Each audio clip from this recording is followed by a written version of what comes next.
Ողջույն բարեկամներ, այսօր մայ կուլինարի versions խոհարարական ալիքի կերակրացանկում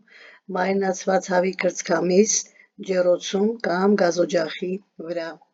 Բաղադրիչները՝ հավի կրծքամիս քանակը ձեր հայեցողությամբ, գլուխ սոյայի սոուս, սև պղպեղ, կարմիր պղպեղ, չոր աջիկա, ձեթ մարինացման համար, ձեթ տապակելու համար, եթե գազօջախի վրա եք տապակելու։ Ուրեմն ինչպես ենք պատրաստելու, նախ ասեմ, որ այստեղ ես քանակ չեմ գրել, որովհետև ըստ ձեր մսի քանակի ինքն էլ որոշեք ինչքան սոխ վերցնեք, ըստ ձեր ցանկության մի խոսքով։ Ուրեմն պատրաստման եղանակը։ Նախ մարինացնում ենք կրծքամիսը։ Մարինացման գործընթացը 3-ից 5 րոպե շատ արագ է կատարվում։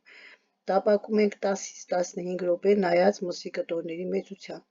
Կարող եք վերցնել ամբողջական կրծքամիս կամ կտրատել ըստ ձեր ցանկության։ Նախօրոք ասեմ, որ աղ պետք չէ, քանի որ սոյայի սոուսը իր մեջ աղ է պարունակում։ Կրծքամիսը մարինացնում ենք դրված բաղադրիչներով, ծածկում ենք, թողնում ենք սառնարանում։ Ինչքան շատ մնա, այնքան միսը ավելի լավ կմարինացվի։ Կարելի է թողնել նույնիսկ ամբողջ գիշեր և հաջորդ օրը տապակել թավայի մեջ կամ գազօջախում։ Կարող եք տապակել առանձին կամ կարտոֆիլի հետ միասին։ Ձեր նախասիրությամբ կարող եք վերջում ավելացնել լոլիկ, սոխ, սխտոր կամ ցիտրոն։ Ավելացնեմ, որ այս ձևով մարինացված կրծքամիսով կարող եք պատրաստել ձեր ցանկացած ուտեստը, քանի որ անչափ համեղ է ստացվում։ Այսօրվա համար այսքանը, կհանդիպենք ցտեսություն։